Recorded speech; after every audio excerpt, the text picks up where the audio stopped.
book schmuck. It is really tiring to be on the lam and kill people. Are we sure about Francis Ford Coppola? Are we sold on his ability to make a film? Do it for Johnny, man. Do it for Johnny. I wish I had a weed right now.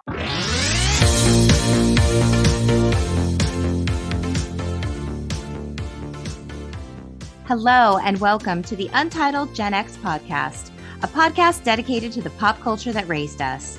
I'm Lori, a writer and pop culture lover who's thrilled to welcome our resident cool guy, Kenny Stach, back to the pod to break down the switchblades, sunsets, and social commentary of 1983's coming-of-age drama, The Outsiders.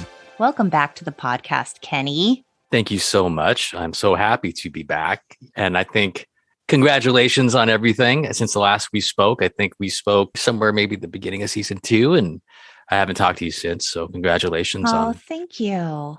The Patreon. Yes, the Patreon. I really appreciate that. And, you know, you joined me last season to talk about the Breakfast Club. People really loved you. They responded to you, and you even played the song. Don't You Forget About Me song that I was able to share in promotion of that episode. I mean, that was a commitment. Can I count on you to perform Stay Gold? You know, I had a feeling I was going to put myself in this position because as anybody who knows the song Stay Gold, it's very different than Don't You Forget About Me. Indeed. Stevie Wonder and his cadence and that song is amazing. I'm not saying I won't do it. It's a beautiful song. Do you think so? Okay, I'm going to sound like a hater. Here, let me back up a minute. So I have seen The Outsiders before the watch for this episode exactly one time in my life. I never read the novel. So it's been a few years and I sat down to watch it. And my very first note was, what the fuck is this song? Oh, boy. Because it felt like it didn't fit. At least in my memory of the film, it didn't fit. And I get it. Stay Gold. It was written for the film. Robert Frost, Stay Gold, Pony Boy. I get it. I love Stevie Wonder. Don't misunderstand. I don't know. I didn't feel it. Kenny, I didn't feel it. So I'm going to go back to Stay Gold, but okay. Wasn't this required reading in school? Or did you kind of the Cliff Notes? Is that what happened to pass the test? When do you recall reading this? That's my first question. Because I went to private school and this most definitely would have been on like the no book list over there. So what grade were you? I must have been 6th grade, 7th grade, in that range. Okay. So I came to public school in 7th grade. Okay. I never read this in school. Interesting. So you don't recall it being on Mr. Robertson's required reading list. You didn't avoid it. You just didn't read it. It was just never on the agenda. It was never on the syllabus, if you will. Interesting. What books were on the syllabus? In 6th grade, I don't really remember. My son was an avid reader when he was young, and he was just looking for anything to read. I'm like, read Call of the Wild, read The Outsiders. And so he was just reading anything I suggested, and he really enjoyed it. So after he read it, I was like, okay, let's watch the movie. And I enjoyed it. That was the first time I had seen it. But I want to know, what is your history with the film? Obviously, you read the novel. When did you see the movie?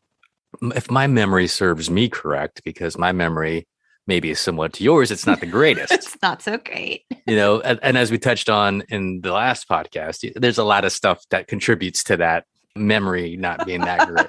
Drinking with rock star sisters? Yes, stuff like along that line. But you know, I have an older sister and she's 3 years older than me. So my first memory of it is my sister going bananas over this movie.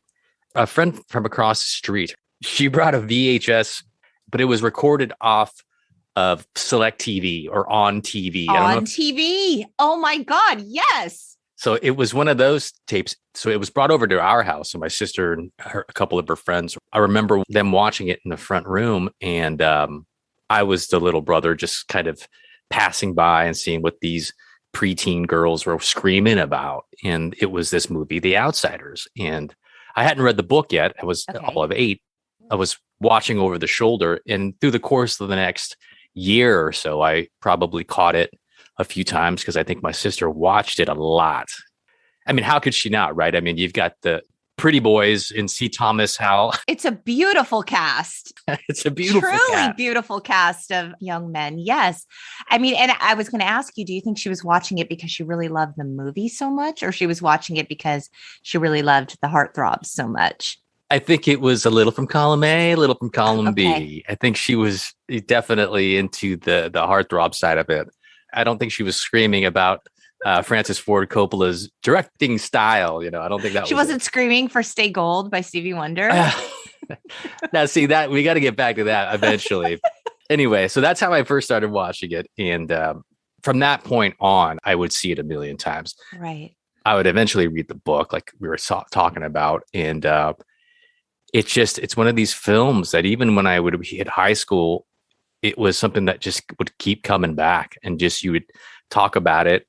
I would meet people who it meant a lot to them too. And I don't know, it was just this like touch point of my childhood, my early adulthood. Absolutely. Even. You had mentioned in the Breakfast Club episode that you had borrowed style inspo from John Bender.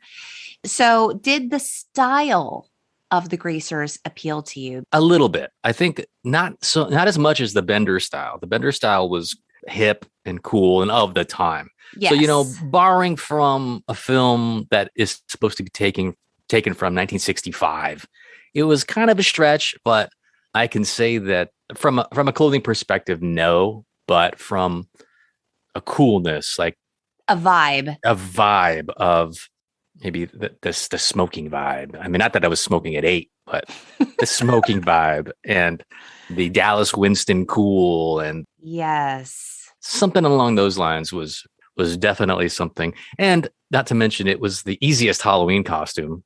Me and my friends would dress up as greasers in 6th grade, 7th grade, and then again in 8th grade because it was just an easy costume. It is an easy costume. My son did it in high school. He was a greaser in high school for Halloween one year. My husband went through a really big rockabilly phase in the mid 90s, and, slick back hair, the white t-shirts, the boots, the jeans, the whole thing, the wallet chain, the whole vibe. It's timeless. It is timeless. It certainly had a resurgence in the 90s, I can tell you, but right. It was cool. And stylistically, the film definitely has a style and a vibe to it. It felt nostalgic. It's so highly quotable.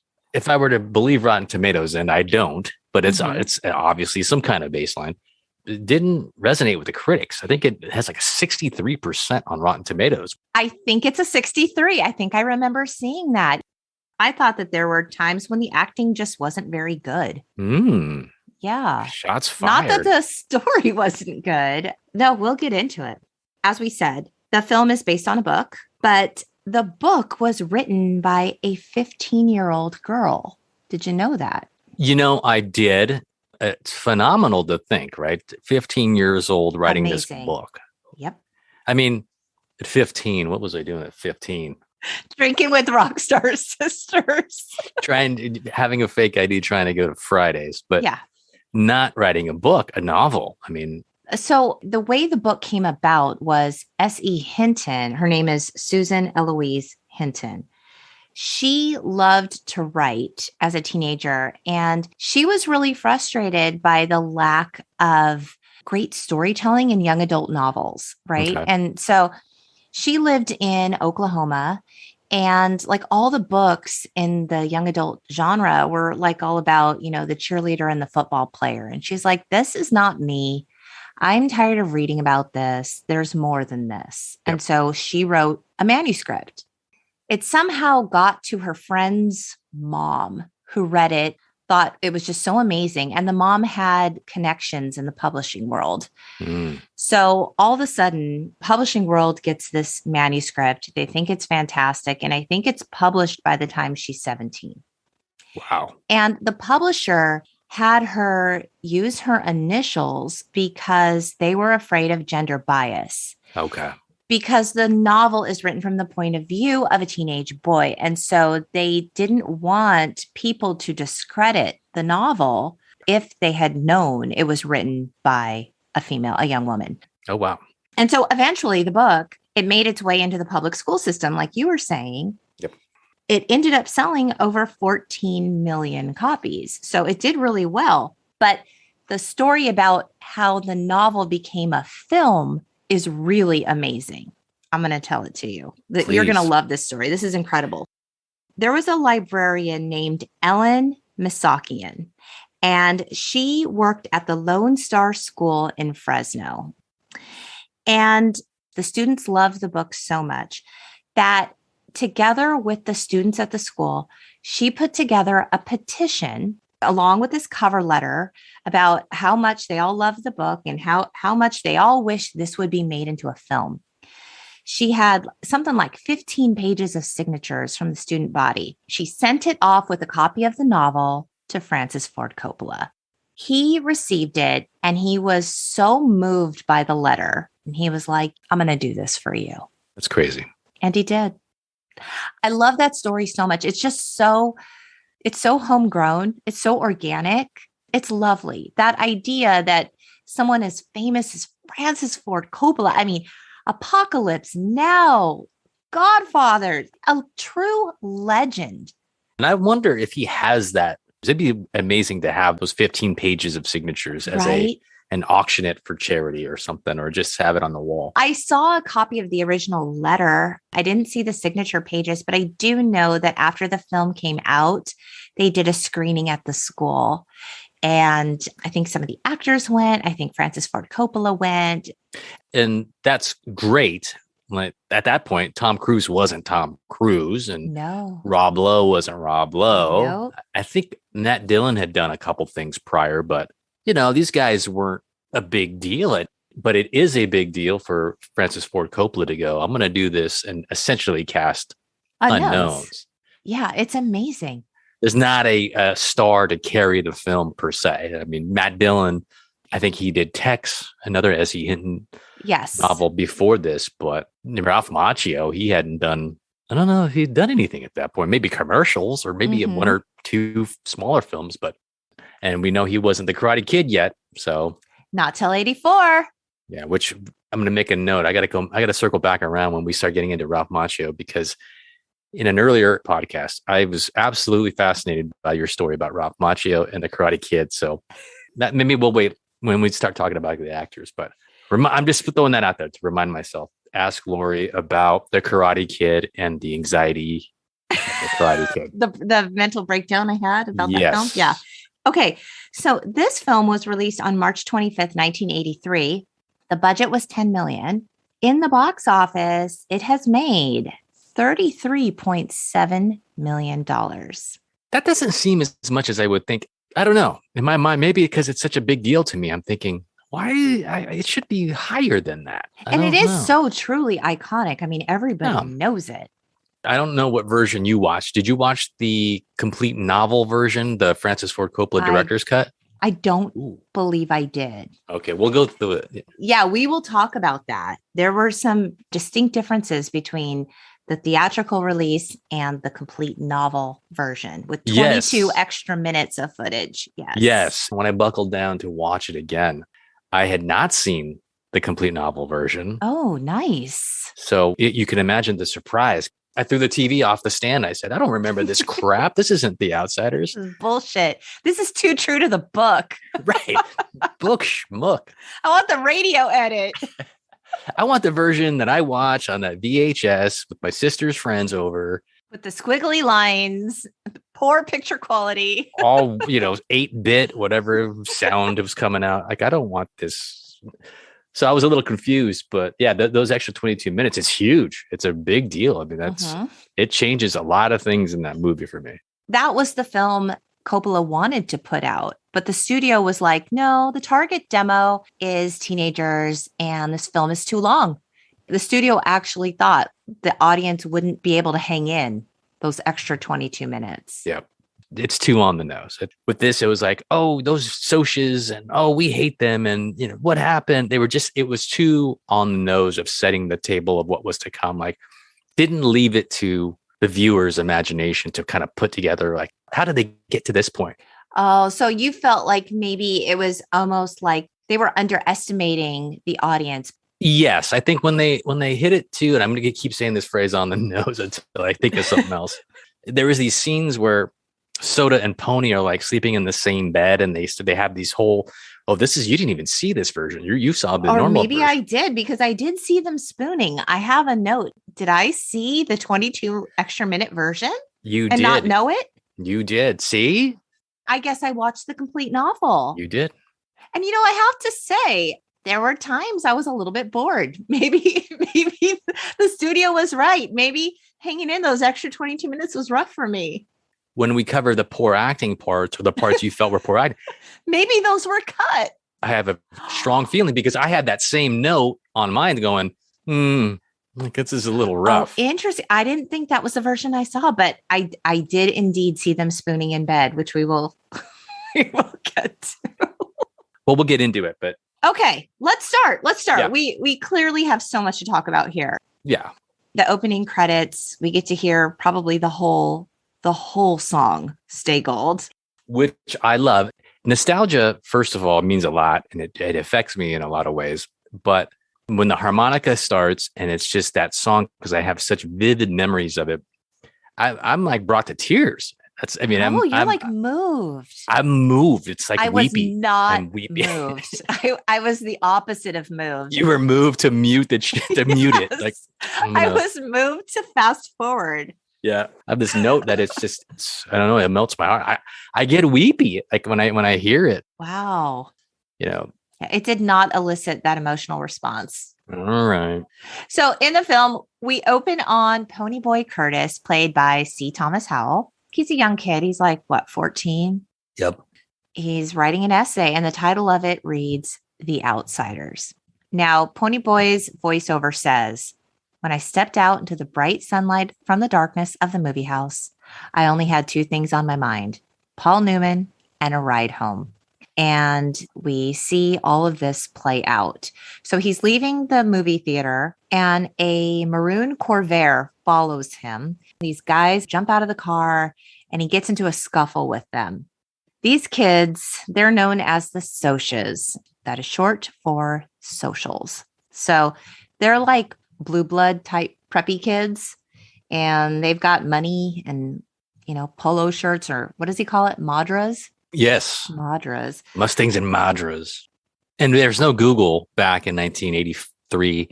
So Madras, I'm a kid going, what the hell's a Madra? I had to Google what's a Madra. Yeah, that's a tough one. Pony, he's a greaser. And the greasers are basically the tough kids of like the poor working class families. And a lot of these kids come from broken homes. So the greasers are obviously known for their greasy hair. I always wondered at the time, like, how do you get your hair? I didn't know. Like, there was Depp out at the time, and there was Moose, but there wasn't grease. So I remember as a kid going, I want grease. And I think my dad was like, maybe Tres Flores, or pomade. Pomade. And I tried pomade, and it worked, but I wasn't very popular for wearing pomade in my hair at the time because it wasn't cool. And I wasn't a gangster. So. So one of the Socias pins Pony to the ground, and they cut off a lock of his greasy hair, his beloved greasy hair, with a switchblade. And they also cut his neck a little to make a point. And Ponyboy is, he's pinned down, he's screaming. And that's when his older brothers come out to rescue him. This is Daryl, aka Derry, played by Patrick Swayze, Soda Pop, played by Rob Lowe, and the rest of their little gang that's rounded out by Johnny Cade, Ralph Macchio, and recently released from jail, Dallas Winston, Dally, aka Dally, played by Matt Dillon, Steve Randall, which is Tom Cruise in his sleeveless jean jacket and very different teeth, by the way, and Two-Bit Matthews, played by Emilio Estevez in his Mickey Mouse muscle tee. And they chase the Socias off. So, yeah, this is an all-star young Hollywood cast. Truly amazing that they all went on to have huge careers. As we go through it, I'll tell you where the original theatrical actually opens, because this ain't it. What? This is 22 minutes stuff? This is part of your 22 minutes, your beloved 22 minutes, my beloved 22 minutes. No. Okay. You see the whole cast in the first 7 minutes of the movie, which, again, that's just part of my Gee, they're all here. So apparently, the audition process for this film was unlike anything that the actors had ever previously experienced. And Frank Roos, Roos, this guy was in charge of casting with Coppola. They would audition up to 30, like a classroom, 30 actors at a time in various scenes. And then out of these big giant auditions, they would like cherry pick out the actors that they like the most. And legend has it that once Matt Dillon auditioned for the role of Dallas, Francis Ford Coppola told him, okay, you can leave. And he was like, oh, shit, man, I didn't get it. It was actually the opposite. Francis Ford Coppola was like, that guy nailed it. He's Dally. He's got the part. And so he was really surprised to find out that he actually nabbed the role. To go back to the audition of 30 people, having my share of auditions, it's tough because especially when you're wanting to get into a character, or if you're going in with a character, you're seeing their interpretation of it, and then you're second guessing your interpretation, and then you start getting all in your head, and that would be the hardest part. I guess I don't immediately see the benefit of putting an actor through it, like hazing them in that way that says it's going to get them a better performance. Maybe I'm missing it. I mean, I'm questioning Francis Ford Coppola, so I don't know. But he's like, Kenny, I've got it under control. Relax. It's like, trust me on this one, would you? So we learned that Daryl, Soda Pop, and Ponyboy, these are three brothers, they lost their parents in a car accident. So Daryl, the oldest, he's basically been appointed as the guardian of Soda Pop and Ponyboy as long as these kids are able to stay out of trouble. So it's a lot for Derry. He's often very hard on Ponyboy because he cares. You know, he's in that parental role. Yeah. This is when Pony and Soda are in bed spooning. Now you're telling me this scene was not part of the original film. This is where Soda tells him, Daryl is hard on you because he loves you. He has a lot of responsibility. This isn't part of it. So you don't even know any of this stuff in the original. I don't know how necessary it is. You're trying to depict that they don't have a lot of money. They have these single or twin beds or whatever. They're both having to sleep in it. There was actual spooning action, which was strange to me. And they're a physical family. They hug quite a lot. And I thought that was just so lovely to show between brothers. There's genuine love and affection between them, especially because they don't have their parents anymore. They're really all they have. But they could be two brothers sharing a bed, just having a conversation. Didn't necessarily think that they needed to spoon. I agree. And I would argue, spooning is overrated. It's hot. You're feeling a little trapped. Yes. So, let me live. I need brother to brother, space. Whatever. I need a little space. If the pandemic taught us nothing, it's that we need some space. Yes. Okay. The next day, is this where the theatrical release picks up? I don't know. You got to tell me what that scene is. Dally, Johnny, and Ponyboy meet up to hang out at the drive-in, but it's early and they need to kill some time. Yes. That is how the scene opens. It opens and Dally's leaning up against a light pole. He's lighting his cool cigarette. Yes, he lit it on his leather jacket. That was super cool. I made a note. And later he lights it on his pendant that he's wearing, like a necklace. That was badass. Yeah, it was. It was totally badass. And that's how the theatrical version opens. As you can imagine. I mean, you're like, we're in for something. I don't know what, but we're in for something. And to see. That's wild because that was 12 minutes of film. Yes. And you don't know who's whom. And it's you see Dally and he's, and they're playing the Van Morrison / them song, Gloria. I don't know if you caught that. Yeah, I did. It's just this rocking song and Van Morrison's his voice is just great. And you're like, we're in for something cool. Right. And he lights a cigarette and they meet up and. Yeah. And they said, well, what should we do? How should we kill time? And that's when Dally has the coolest line ever. And he says, nothing legal. Yeah. Let's get out of here. It's just iconic. And that was the opening scene from the theatrical version. Oh, so again, I like that so much better. I know. And somebody, they were smart. At this point, you don't even know that Ponyboy has two brothers. Nope. They go to the gas station, fight erupts. Where are they? I don't think it was at the gas station where the fight breaks out. I think it's like a cafe somewhere, someplace. And then there's a fight and then they got to get out of there because somebody pulls a blade and the cops come. But then there's that scene, I think it happens afterwards, where they stop by the gas station where Soda and Steve work. This is the introduction of Soda and Steve. The three of them sneak into the drive-in, and this is when we meet good girl Cherry, Diane Lane. She's a soch. We see her yell at her date, Bob. She gets out of his car. She's frustrated because he's trying to get too fresh with her, Kenny. Fresh. Yeah. And that's Leif Garrett or Leif Garrett. Leif Garrett, Yes. Who, at the time, was the big star in this film. Right. Use the name. Yeah. So she's frustrated with Bob, and she and her friend end up sitting on the bleachers in front of Dallas, Ponyboy, and Johnny. More shocking is that there's seats. Apparently that was a thing. That's news to me. Maybe in Oklahoma, but not in Azusa, where I used to go. Right, not that drive-in. There was a playground. Right? Oh, I don't remember that. No, there was a swing set. You could walk to the front and you can like swing on swings and not watch the movie that your parents paid, $2 for or whatever. Tired of being in the car? Tired of being in the hatchback, the 72 hatchback, Green Hornet. That's right.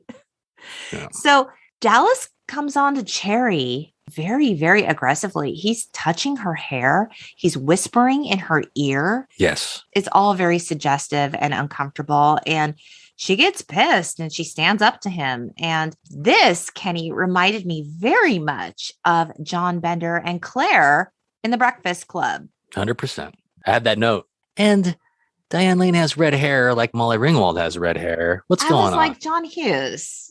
If I'm to believe the internet, and we know it never lies, Judd Nelson, I think, auditioned for Matt Dillon's role. Did he? Yeah. I could definitely see it. I'll tell you, there are some real common threads throughout both of those films. We'll get into it as we go further.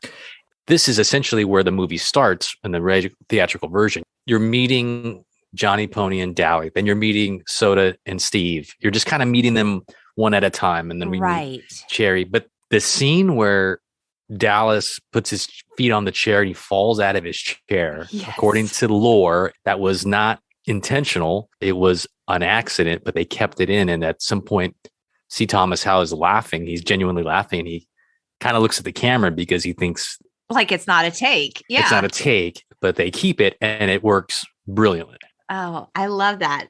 How he falls out of the chair is so slow. It's so embarrassing, and here he's trying to save face and be a tough guy, but she does not play. She has a voice and she uses it. And I appreciate that. I mean, she tells him, "Get lost, Hood." But he does this line after she says, "Get lost, Hood." He does this line. And he says, "Sorry, I didn't know you had this problem with yelling in my face." And he gets up. He's all right. I get it.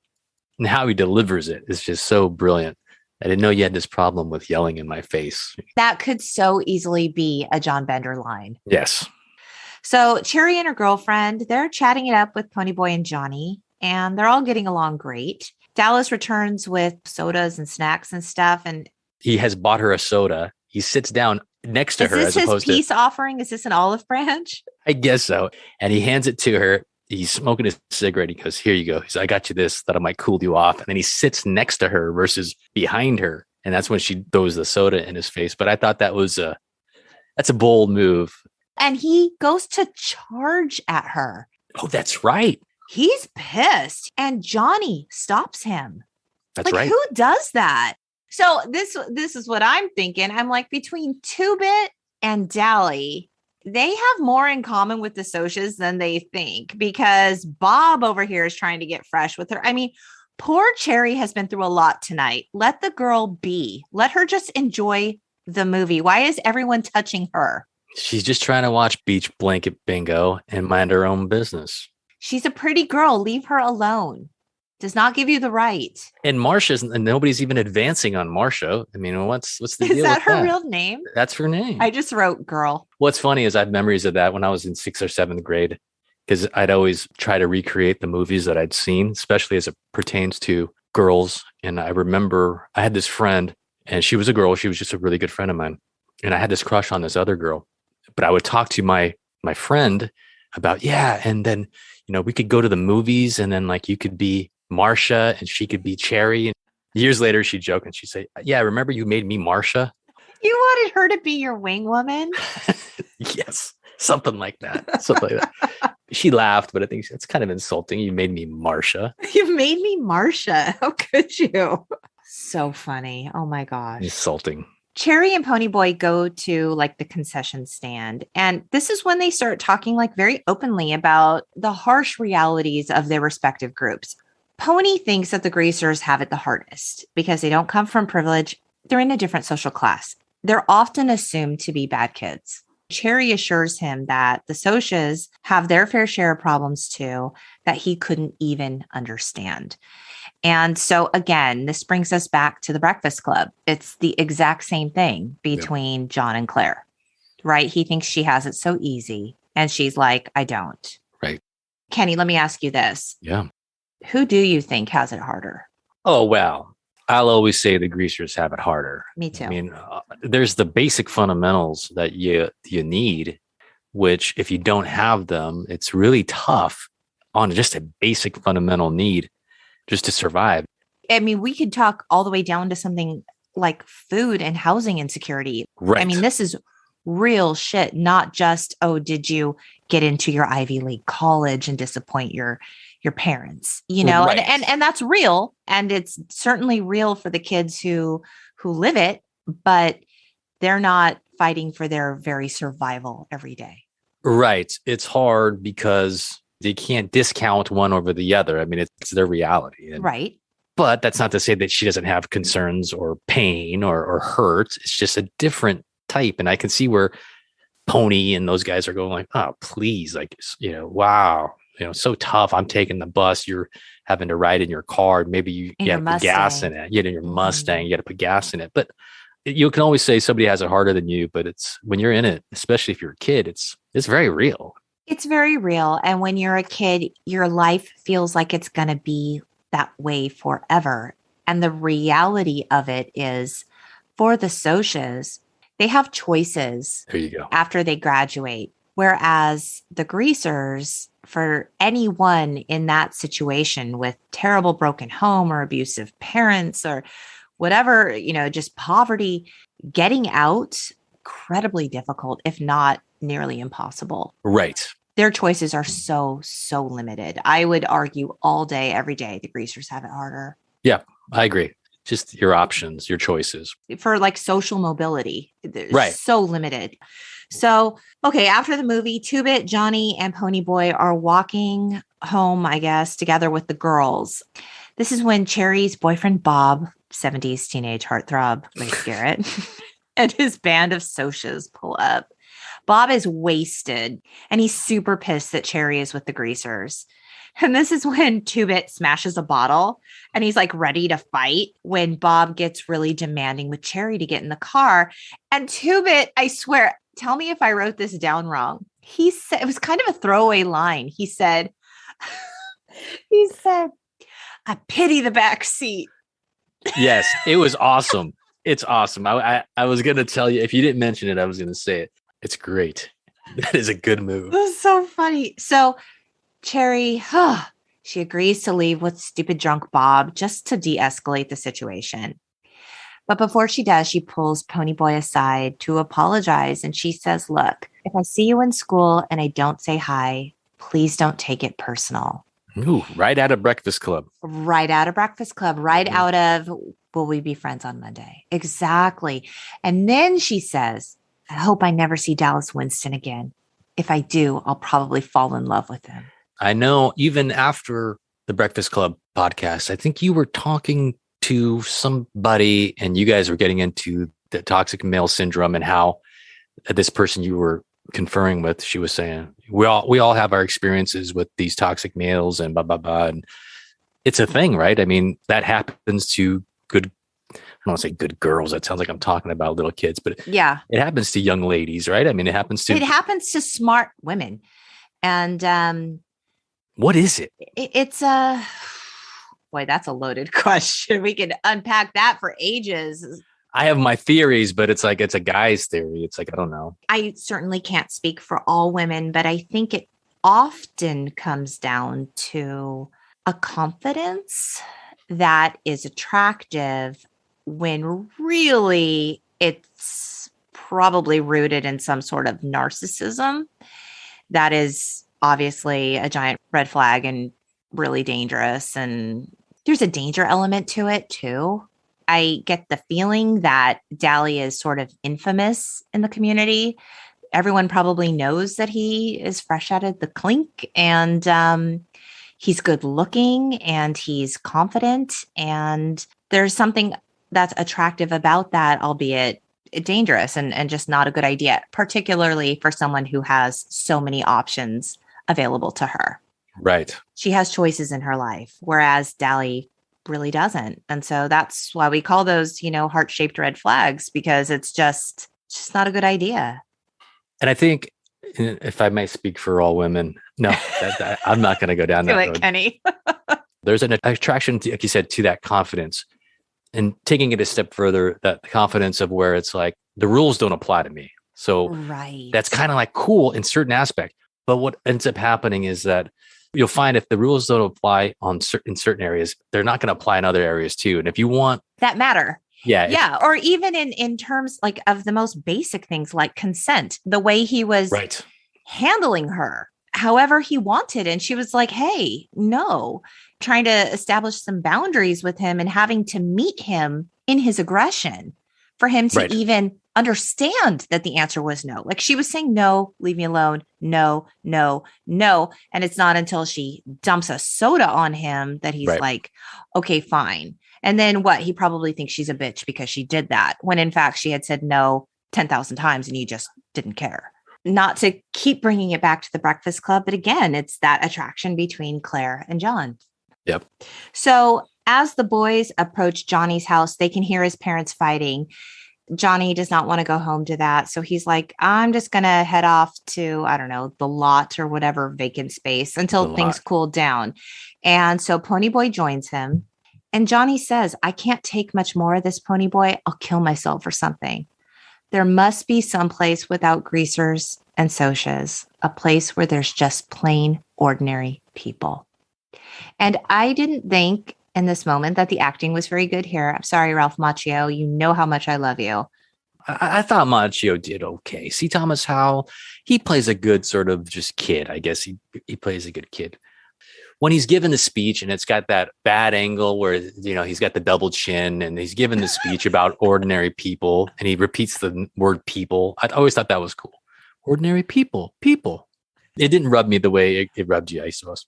I guess the missing element for me is things are so bad for Johnny that he wants to kill himself. I don't understand how bad things are for Johnny. Okay, I heard his parents fighting. Right. It's bad enough that he doesn't want to go home. Is he abused by his family? Are the fights explosive and abusive within his household? Maybe. I don't know. They didn't tell us that. Is the fighting between the Socias and the Greaser so bad that he's like, I can't take it anymore? Like, I don't have context for him, which was why I didn't believe the line. Okay. Yep. Clearly, he's so deeply affected by everything. I just wish I knew more. I don't know anything about him. Yep. But this is a very interesting bit of trivia.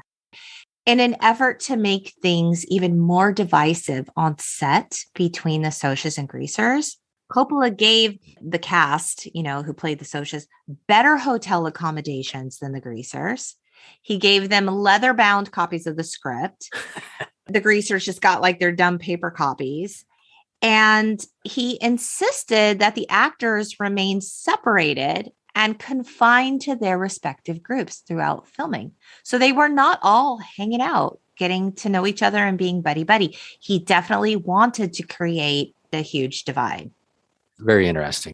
From what I read, they were in these hotels / they were on set for 3 months or something to that effect, and horsing around and getting in all sorts of trouble. I mean, you can imagine, right? I mean, all these young guys, so much testosterone. I mean, come on now. I mean, Rob Lowe turned 18 on this movie set. It's crazy. I know. So in the lot, Ponyboy falls asleep. He wakes up from his nightmare and realizes, oh shit, I fell asleep. I need to hurry home. So he gets home at 2 a.m. and Derry is pissed because they are worried. And he's super harsh with Pony and he pushes him when he gets mouthy, but it was like entirely way too aggressive. and he didn't mean to push him that hard. And he's so upset and he just runs away. And Daryl's, trying to apologize to him, but Pony's out the door. Pony runs back to Johnny and tells him, come on, Johnny, we're running away. And I realized this is the point where everything just goes so south. I think we can blame literally everything that happens from this point on Ponyboy's decision to run away. Yep. It's freezing outside. The boys have not planned for a proper runaway. They do not have snacks or jackets. And they head to the park, and soon a blue Mustang arrives. Oh shit. It's the Sochas. And they're still pissed about the whole cherry thing on top of everything else. Soon there's a confrontation, and the Sochas say to Pony, you know what greasers are? White trash with long greasy hair. And Ponyboy says, you know what Sochas are? White trash with Mustangs and Madras. There we go. The Madras. And Bob does the line, white trash with long greasy hair. And then he throws a little bit of his flask whiskey, assuming it's whiskey. And Ponyboy kind of winces. And that's when he delivers his Mustangs and Madras line and then spits on him, which then starts the get him again case. His fault. Pony, what you doing?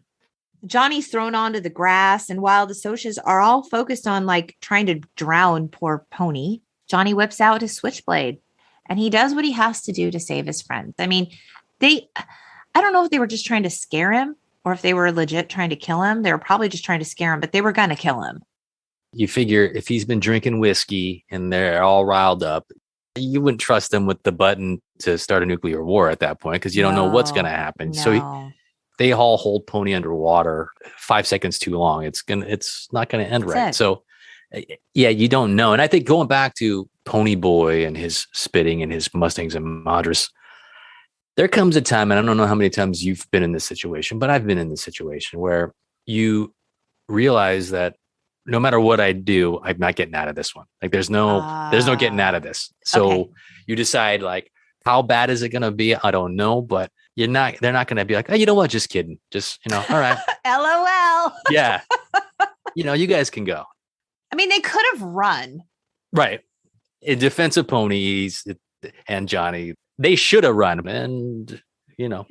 So Johnny kills Bob. And in that really cool special effect, we get the blood across the screen. So Bob is left in a pool of blood all alone. The Sochas just bolted because they're assholes who, whatever. And Johnny's like, yeah, I killed him. I had to. And they might have killed you. And this is when Ponyboy vomits. Yes. Yeah, that's a very human reaction to that. Sure. I thought that was very realistic of them to add that. I did too. So the boys decide they need to find Dally because he is fresh out of jail. He will know what to do. And they go to, I guess, the house where he's staying, and there's a party going on. There's a cameo by Tom Waits there. Yep. If you clock that. Yeah. Mm-hmm. So this is when Johnny says, I wish I had a weed now. Yes. A weed. Yeah. I wish I had a weed right now. It's classic. I love it. Dallas gives Johnny a gun and $50 and tells them, you guys need to jump a train to Windricksville and hide out in an abandoned church until things cooled down. He knows that the police are going to be all over this because it was a soch. I mean, let's be realistic. And we could take this to today's social issues if we wanted to. But yeah, this was going to garner a lot of attention. So what I thought was cool in this scene when they run up to, it's like a bar. I guess I don't know what it is. Bar house? It's a bar house. House party? A bar in a house? Yeah, with Tom Waits. You got built-in entertainment. I know. As Dallas is walking them through, he goes, Pony, are you wet? Now take the shirt off. He gives him a dry shirt. Right. You catch pneumonia. It's sort of showing that sort of side of him that he takes care of the younger guys. That he takes care of Pony and when Johnny. He had established earlier that he hates kids. Yeah, that's right. That 52 pickup. Right. He hates kids. Yeah. So Johnny and Ponyboy do as Dallas says, and they make their way to the church in the morning and they fall asleep because it is really tiring to be on the lam and kill people. You gotta love that boxcar jump. It's like, gosh, those are the days. Those were the we're jumping trains. Yeah, jumping trains, man. The next morning, Ponyboy wakes up alone and he hears someone and he goes and he hides, but phew, it's just Johnny who comes back. He had made his way to the store. He came back with cigarettes, bread, bologna, peanut butter, cards, peroxide, and the book, Gone with the Wind. And that scene that's one part of the 22 minutes that was not in the original Oh, theatrical. really? The original cuts right to the close-up of Johnny putting the crate down and then unpacking the... That works just fine. Mm-hmm. Yeah, so he brought him Gone with the Wind because he knew Ponyboy wanted to read it. Their little friendship is very sweet. Yes. Johnny thinks they need to cut their hair and dye Ponyboy's hair blonde so that they won't fit the description of the kids wanted for Bob's murder. But my question is, why are they only dyeing Ponyboy's hair and not Johnny's? Ponyboy didn't even kill Bob. Johnny did. Well, I do understand Pony is the one that needs to stay gold and he has the gold hair. There's this whole gold connection. Still, he wasn't the one that did the stabbing. So I've had almost 40 years to think about this. Have you been thinking about it this whole time? Thinking about it this whole time. So my thought is a couple of things. Cutting the hair with a switchblade. Yes. I've tried that. Not with the switchblade. You have tried that? Not with a switchblade. I didn't get my hands on a switchblade, but with a knife, like a buck knife. And it looked like shit after you did it because it's a knife. You're right. Only did a couple areas. Okay. Not the whole thing. So I have to try that just to see how it hurt. Try that on for size. Yeah, because it hurt. Right. Because they're like, Pony's like, right.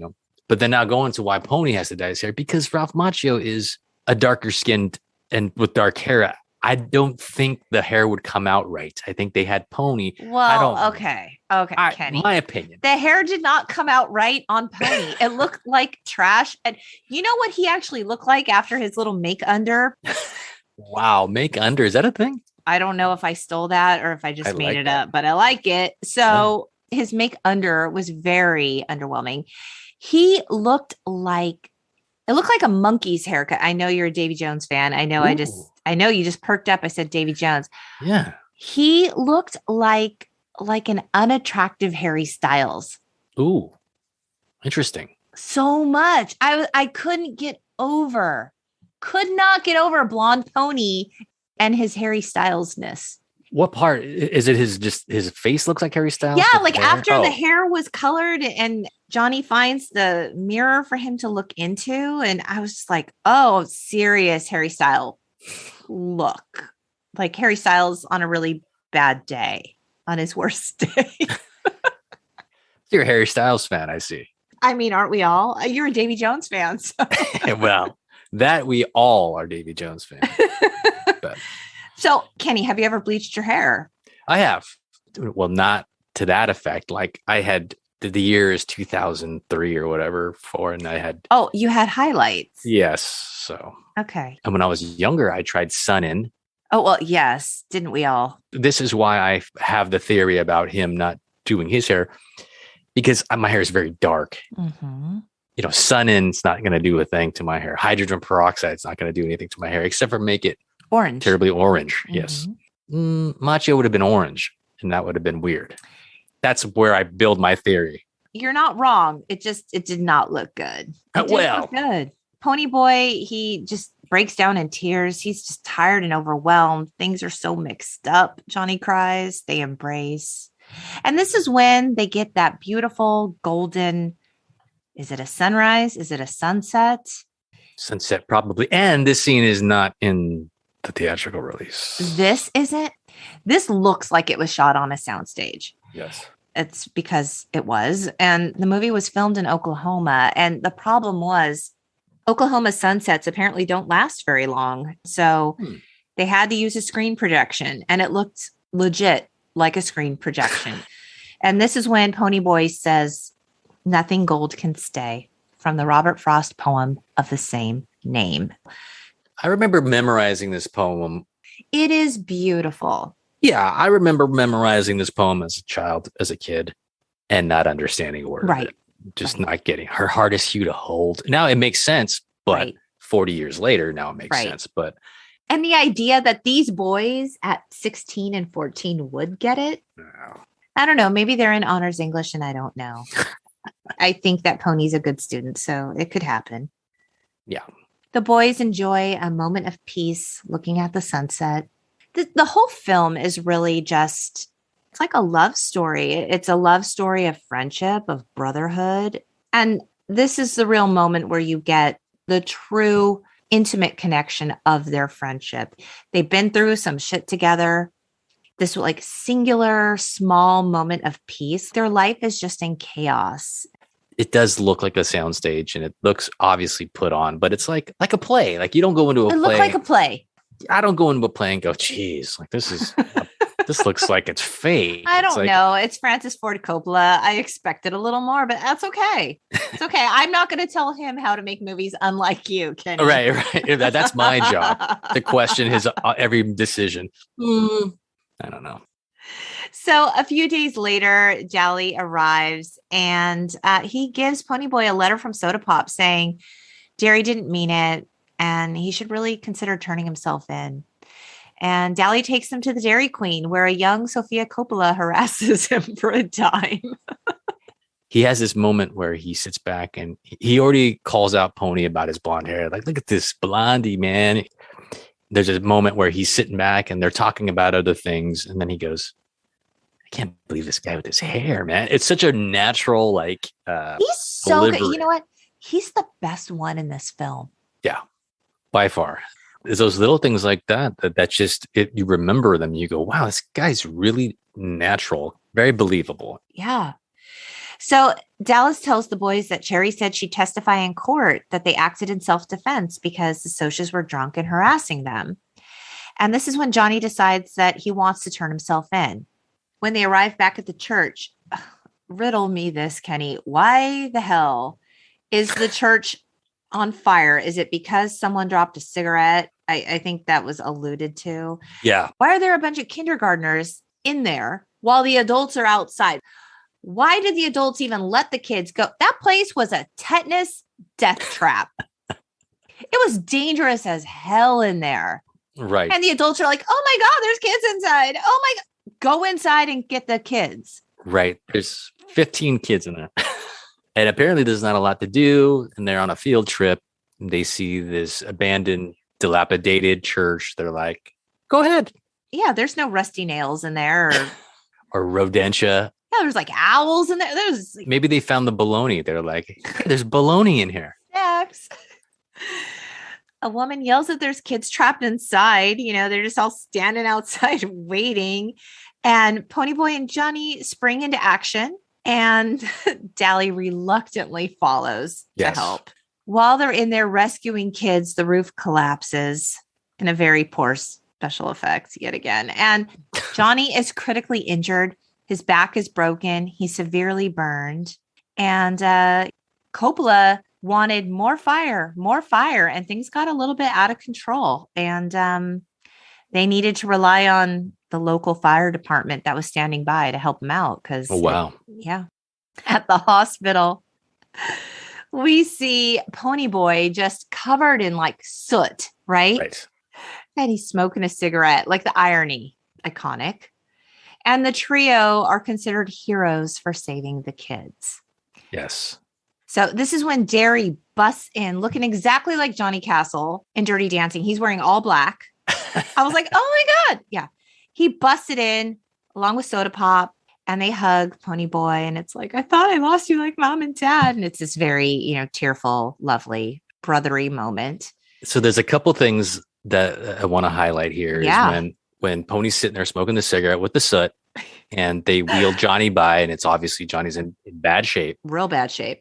And then they're wheeling Dally by, who's awake. He points at Pony and goes, you ever try a stunt like that again, I'm going to kill you. And it's just a comedic moment and it's really quick. And Pony just doesn't even really have a reaction to it. Because then it rolls right into the brothers coming in. But the brothers coming in.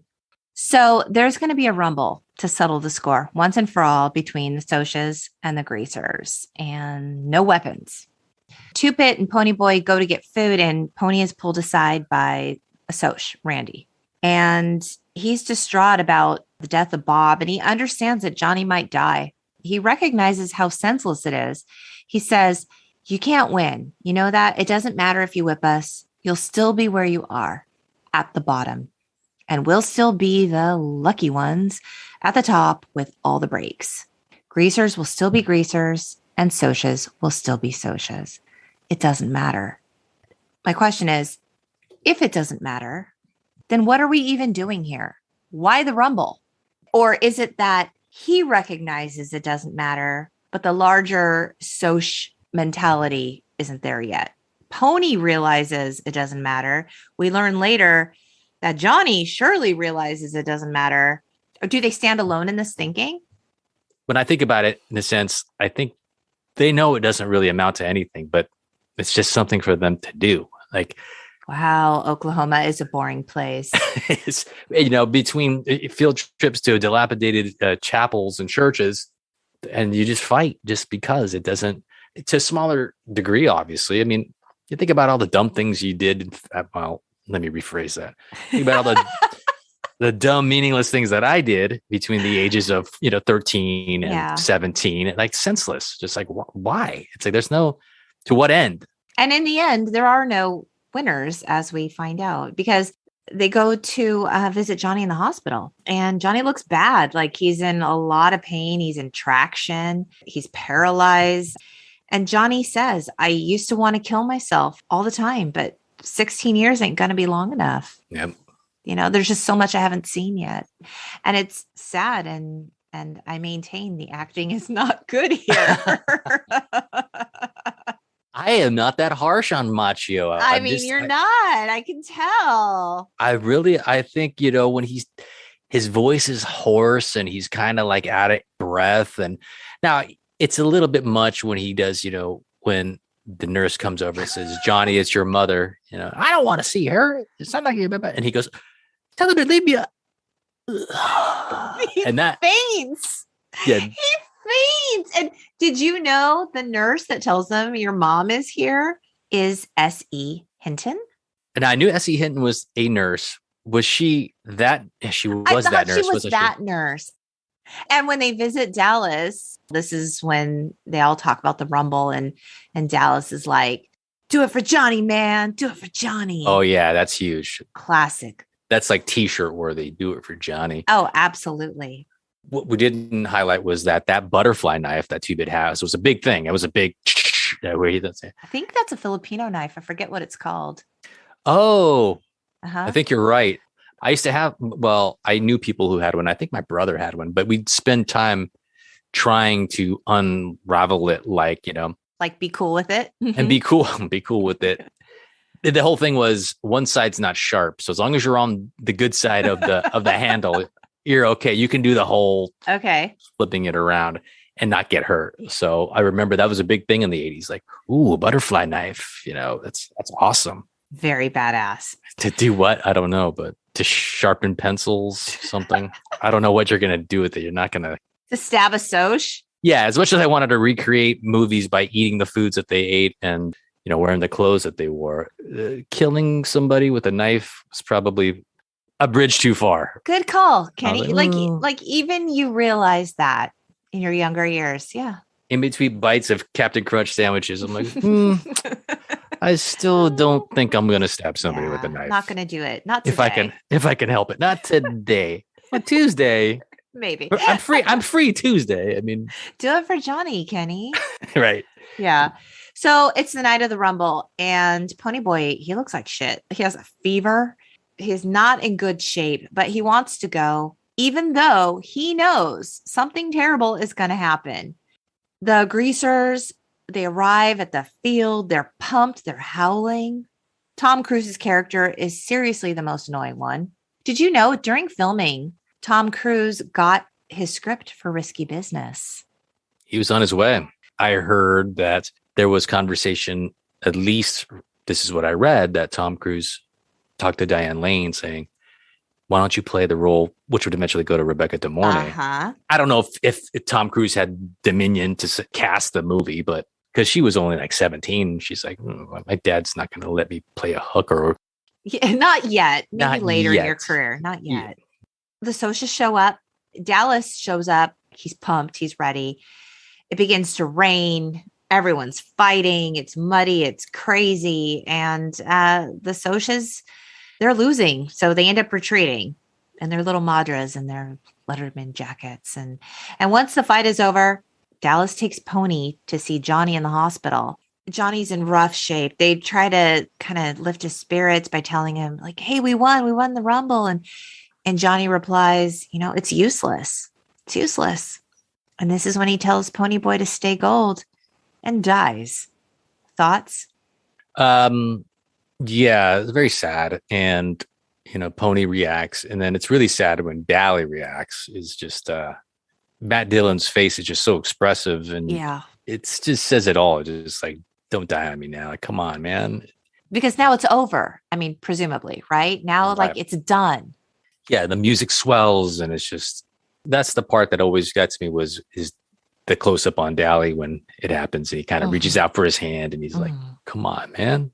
He snaps out of it. Like all of a sudden he punches the wall. Then you see him kind of slump and then. I mean, he goes crazy. He fires the empty gun at the doctor. Pony arrives home and tells everyone that Johnny died and that Dallas is going to blow. So we see Dally in the convenience store, right? It's a very tense scene. When he's in the convenience store, I always thought it was really cool when he rips the magazine. Yes, very defiant. Oh, and as he's walking back, he's running his hands across all the messing stuff up, like John Bender in the library. Exactly. Wow. You got it. You got it completely. And then he pulls out the gun and then all that. And he robs it, right? And then he runs away and the convenience store worker shoots at him and he makes it to a payphone. He calls Pony's house for help. And then he sees, oh my God, I've been shot and bleeding. And soon after, the cops are after him and he waves his empty gun at them. They don't know it's empty. Right. They shoot him. Of course they shoot him. And the gang arrives just as Dallas is shot. And his last word was Pony. Yep. And Pony faints. I mean, when he's shot, Daryl yells, you stupid idiot, you stupid freak. And that whole scene is not part of the original theatrical version. Oh, it's not. It ends with Dally rolling over and the guy standing over him. I'm watching it and I'm going, Pony faints? I'm like, it's a little heavy. It's a little heavy-handed. 22 minutes. This kid is 14. He already lost his parents. How much therapy is this kid gonna need? There's the trial, the sweaty trial where everyone's sweaty and they're showing close-ups of clocks. He's found not guilty. So then he is able to go back to school. In the next scene, he's at school looking really cleaned up, no longer really looking like a greaser. And Cherry sees him and ignores him, just like she said she would. And a teacher pulls him aside and says, like, hey, your grade's in trouble, but I recognize that you've been through a lot. And if you can write this amazing paper, I'll pass you. And okay, is the soda pop running out the door upset part of the 22 minutes? Mm-hmm. Okay, because back at the Curtis house, Darius tough on Pony again. Soda freaks out and runs away. So much running away. And they chase after him. And Soda's like, I'm tired of being in the middle. I can't choose sides anymore. And group hug, kumbaya. That was the trigger for me to go,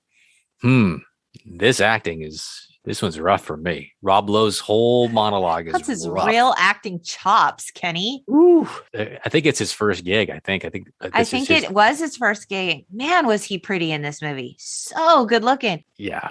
I think he's probably a really good actor now. He's had a really long career and he hasn't aged at all. And he had this huge renaissance and he's got all kinds of gigs, later on in his life from what was it, Parks and Rec. And then he had a few other things. Like he was in one of the fire dramas and obviously went on to do some movies. But that particular scene, I was like, oh God, this is bad. This is bad. I understand why it was cut. Yeah. Literally part of the 22 minutes, Dally dies. They're standing over him. There's no screaming. There's no fainting. It cuts right to the trial. Nope, that's not even in the scene. No trial. C. Thomas Howell is sitting at his desk. Okay. He's not even at school? No. We don't even see it. We don't even see any of that. So that's like a new movie to me. I'm watching it going, what is this? So in the last scene, of course, he's sitting back at his desk. He finds the letter that Johnny had written to him. And this is when Johnny's face comes on the right side of the screen. Like those really big Olin Mills photos with the silhouette. talking to him, reading the letter, and it mentions the Frost poem. And he says, when you're a kid, everything's gold. Now, here's my connection to the Breakfast Club, which I thought of when Allison asks the question, when you get older, when you grow up, your heart dies. Now, when Johnny's like, when you're a kid, it's like being gold. That's my contribution of Breakfast Club outsiders. No, it's true, because then he says, tell Dally there's still a lot of good in the world. I don't think he knows. I still get chills just hearing that line. Even when you just said it, I was just like, I don't think you know. And they cut to Dally's character with the sunglasses in the corner, And the silhouette work on the other side of the screen. Yes. Looming over. Yes. See, are we sure about Francis Ford Coppola? I mean, are we sold on his ability to make the film? I remember still even then going, this is kind of a 50s effect. And maybe that's what it was. Maybe that was the whole vibe. Yeah. And we're back to the beginning. Yes. The music starts and it's sad. And it's, again, stay gold. I would ask that you give that another shot. I don't know. I mean, the line is iconic. The delivery. And I'm a Macchio stan. Like, yes, Daniel LaRusso all the way, all day, every day. You think his acting chops got better by Daniel LaRusso? I mean, I don't know. I was deeply moved by the Karate Kid. So that next year, he had me sold in 84. I wanted to cover this part during the pod, which was obviously all these heartthrobs. We mentioned Patrick Swayze. We mentioned Soda Pop as being very attractive. I think you said really pretty. Mm-hmm. So as a guy, I would sit there and as an 8-year-old through 17-year-old, I'd compare myself to some degree to who am I? Yeah. Which outsider are you? Before I answer that, which one are you, or is it a combination of them? Are you pick? Okay. I would probably have to choose Pony because he had a sweet heart. He had a pure heart. Which one did you most identify with? I went through my stages, obviously. It's kind of similar to the John Bender thing where I think Matt Dillon mainly because he was a great actor in it and just had those lines and it was yes. sharp in that manner and just had this swagger about him. Mm-hmm. But at the time, probably most related to Pony, just because he was the youngest and kind of the most impressionable. Mm-hmm. All in all, I have to say probably the Ponyboy Curtis character. Yeah. It's that pure golden heart. That's what it is, Kenny. Did you know there was a Outsiders TV show in 1990? I found out through the research for this show. I mean, I had never heard of it, never seen an episode. It lasted one season. Billy Bob Thornton was in it, as was David Arquette. Wow. This is an interesting bit of trivia. Danny Boy O'Connor from House of Pain, he's a huge Outsiders fan. He visited the Curtis house from the film and he saw that it was in like really bad shape and it was for sale. So he and his friends got together and they bought it and they started a GoFundMe to get donations to renovate it because they want to turn it into a like museum about the film. That is so cool. Yeah, there's a GoFundMe. I will link it in the show notes. And if you feel moved, you can donate to it. It's kind of fun. That is fun. At 63% Rotten Tomatoes, I don't know. I don't know if their investment is wise. I think it's 82% with the fans. Well, there you go. That's a better number. The fans have spoken. The fans will go to the museum. Absolutely. I mean, what else are you going to do when you're there? So any final thoughts?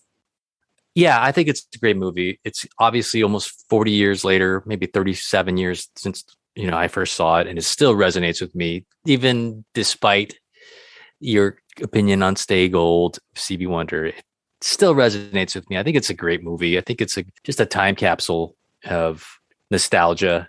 And, a lot of the social issues, these are things that are still relevant today, but the issues and themes, I think that's what has made the novel such a timeless classic and therefore the film. So, I mean, the film is just filled with so much talent and it was a really enjoyable watch and I can totally see why people love it.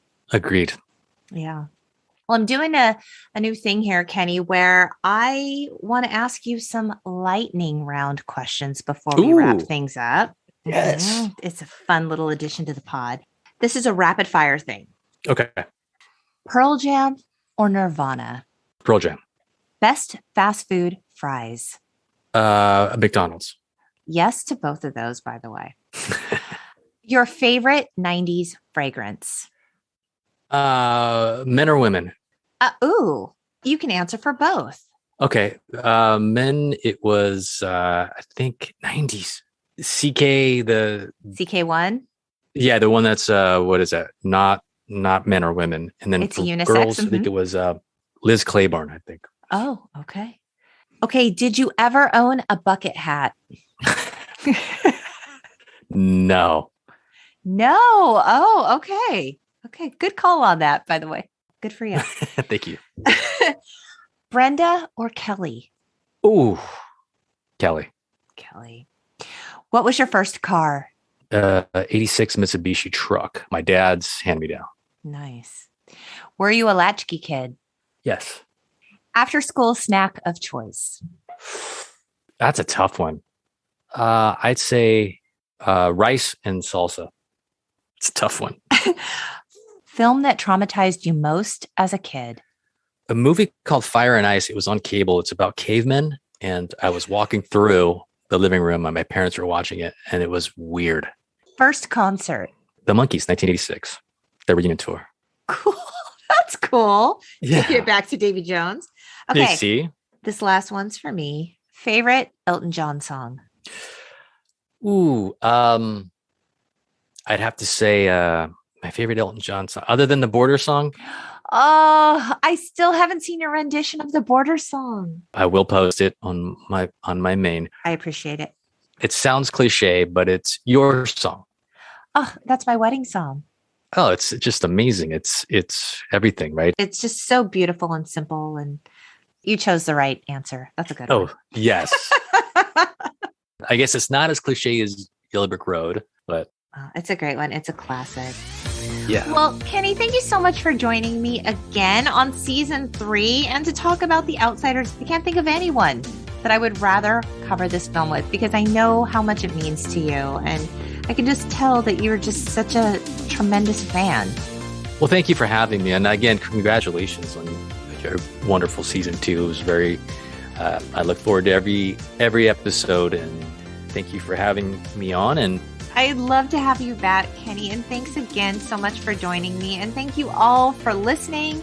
Please remember to rate and subscribe so you never miss an episode. We have a Patreon.